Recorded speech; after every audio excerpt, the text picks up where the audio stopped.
अस्सलाम वालेकुम। आज हम करेंगे nested if statement. An if statement which is a part of block of an other if statement is called nested if. यानी एक इफ़ स्टेटमेंट जो दूसरे इफ़ स्टेटमेंट का के ब्लॉक का हिस्सा हो उसको हम कहते हैं if nested if statement. The inner if statement will only be tested if the outer if is true.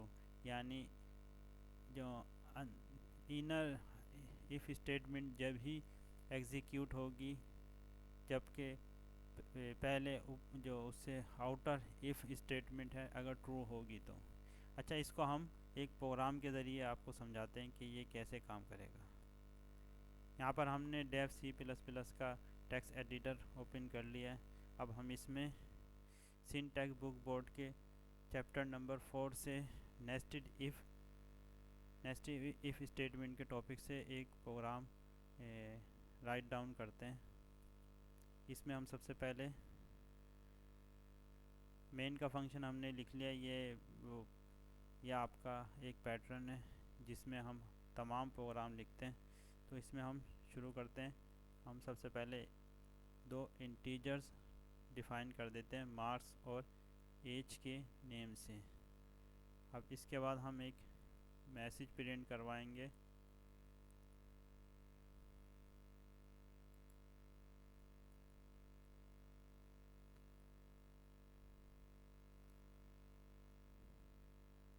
Enter your marks. अब जो यूज़र जो भी मार्क्स इनपुट देगा हम उसको मार्क्स के वेरिएबल में असाइन कर देंगे। इसके बाद हम एक और मैसेज प्रिंट करवाएंगे।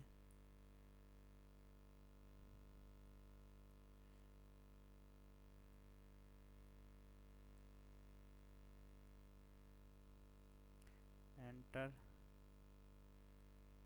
Your age. अब यूज़र जो भी इनपुट देगा उसको हम जो हमने डिक्लेयर किया था एज का वेरिएबल उसमें हम असाइन करवा देंगे। अब इसके बाद हम टेस्ट करेंगे मार्क्स को, मार्क्स के वेरिएबल को टेस्ट करेंगे ग्रेटर देन और इज इक्वल टू 60। यहाँ से आपका मार्क्स के जो इफ़ स्टेटमेंट है उसका ब्लॉक शुरू हो जाता है। और इसके बाद हम एक और इफ़ स्टेटमेंट इसी के अंदर मार्क्स के जो हमने टेस्ट किया है मार्क्स का वेरिएबल, इसी में एक और वेरिएबल को टेस्ट कर लेते हैं इसके अंदर इफ़ स्टेटमेंट। एक इफ़ स्टेटमेंट में यानी दूसरी इफ़ स्टेटमेंट हम एक इफ़ स्टेटमेंट का ब्लॉक उसके अंदर दूसरी इफ़ स्टेटमेंट हम रखते हैं।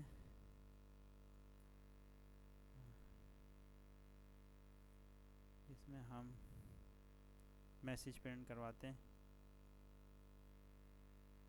You got the job.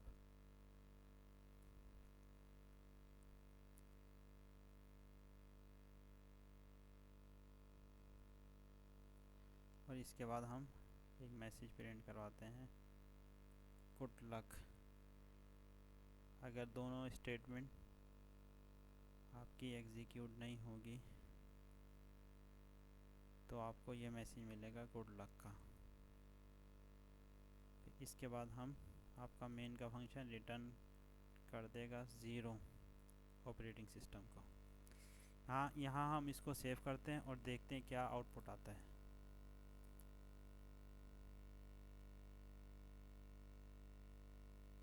देखिए कोई एरर नहीं है, ना ही इसमें कोई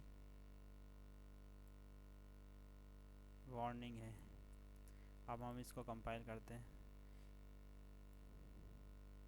देखिए ये आपके सामने लाइन नंबर 9 का, यहाँ पर हमने सबसे पहले ये प्रोग्राम का मेन का फंक्शन आपका शुरू हो जाता है लाइन नंबर 5 से। फिर उसके बाद हमने लाइन नंबर 7 पे दो इंटीजर वेरिएबल डिक्लेयर किए, मार्क्स और एज के नेम से। फिर उसके बाद लाइन नंबर 9 पे आपने एक मैसेज डिस्प्ले करवाया, एंटर योर मार्क्स, जो आपके सामने। अब हम इसमें मार्क्स देते हैं ग्रेटर देन 60, यानी हम देते हैं 65। और फिर उसके बाद ये आपको जो भी हमने मार्क्स 65 दिए, तो इसने इसमें CN के ऑब्जेक्ट के ज़रिए मार्क्स के वेरिएबल में जो हमने यहाँ डिक्लेयर किया था उसमें असाइन कर दिए 65 को।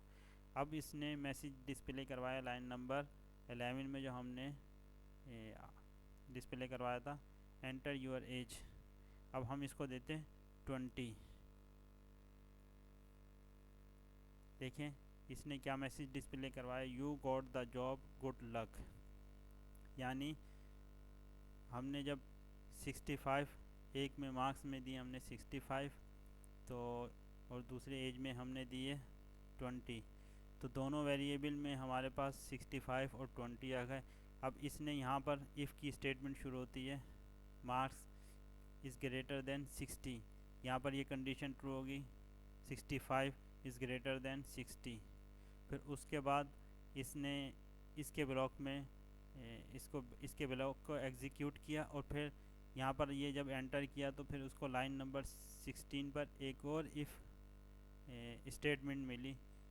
यहाँ पर एज इज़ ग्रेटर देन 18, हमने क्या दिया था 20, तो यहाँ पर एज में 20 आ जाएगा।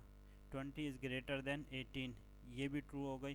तो अब ये इसके ब्लॉक को इफ़ स्टेटमेंट जो कि हमने चेक किया था, एज कंडीशन चेक की थी, ये दोनों ये भी ट्रू हो गई। तो अब इसके अंदर जो इंस्ट्रक्शन दी है हमने, इसको इसने एग्जीक्यूट करवाया ये लाइन नंबर 18 को, जो कि है यू गॉट द जॉब। देखिए यहाँ आपका आपके सामने इसका रिज़ल्ट है, यू गॉट द जॉब।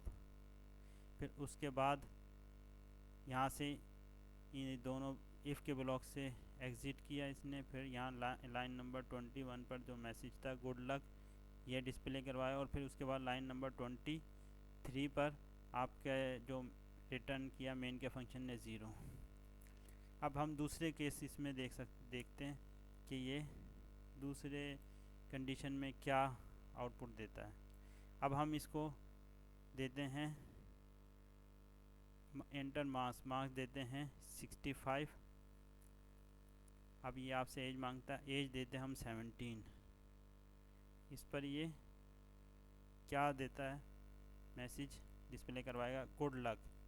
देखें हमने जब इसको 65 दिए तो ये इस इफ़ स्टेटमेंट के ब्लॉक में एंटर कर गया, और फिर उसके बाद इसने चेक किया age is 17 is greater than 18, ये फॉल्स कंडीशन हो गई। तो उसके बाद इसने इसको एग्जीक्यूट नहीं किया। फिर उसके बाद इसने इन दोनों ब्लॉक से एग्ज़िट किया और फिर गुड लक का मैसेज डिस्प्ले करवा दिया आपके मॉनिटर स्क्रीन पर। यानी इसने ये कंडीशन ट्रू होने के बावजूद इसने इसको ये फॉल्स हो गई, तो ये मैसेज डिस्प्ले नहीं करवाया। अब हम थर्ड कंडीशन देखते हैं, जिसमें हम एज को 65 से कम एंटर करेंगे, और नहीं मार्क्स को 65 से कम यानी 50 हम एंटर कर देते हैं मार्क्स, और अब एज कर देते हैं 20। क्या रिज़ल्ट आता है, गुड लक। अब आप देखें जब हमने यहाँ पर आपके ये कंपाइलर ने मैसेज दिया एंटर योर मार्क्स, हमने 50 दिया, और फिर यहाँ पर हमने एज में दिया 20। यहाँ पर इफ़ स्टेटमेंट चेक होती है 50, मार्क्स हमने दिए थे 50, तो इसने चेक किया इफ़ 50 इज़ ग्रेटर देन 60, यहाँ पर इसकी कंडीशन फॉल्स हो जाती है।